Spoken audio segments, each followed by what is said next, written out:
करोड़ों का शोरूम, गरीब बहू का फुटपाथ पर काम। साधारण शादी के जोड़े में सेजल अपने कच्चे मिट्टी के बने छोटे से ससुराल में गृह प्रवेश करती है। सामने दो चौकियां घर के अलग अलग कोनों में रखी होती हैं।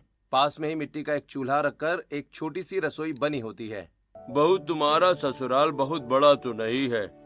हमारे पास बस यही भाड़े का घर है जिसमें चौकियां डालकर हम लोग यहीं पर सोते हैं। बहू, इस चौके पर मैं और तुम्हारी सास सोएंगे और इस पर तुम अपने पति के साथ सो जाना। शारदा और रामलाल अपनी चौकी पर जाकर सो जाते हैं।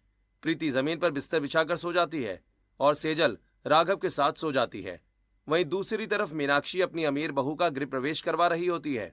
मीनाक्षी बहन, लगता है तुम्हारी बहू ने काफी महंगी ड्रेस पहनी है।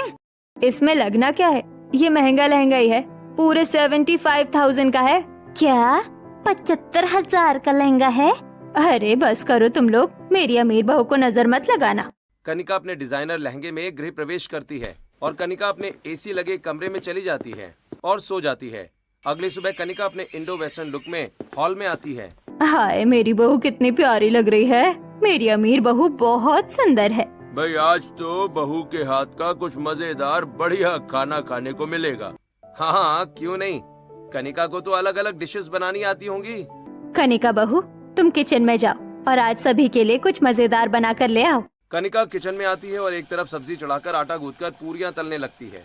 मैं अमीर बहू हूँ या कोई नौकरानी जो मुझे पहले दिन ही किचन में खाना बनाने भेज दिया? मैं भी पूरी सब्जी खीर बनाकर निपटा दूंगी।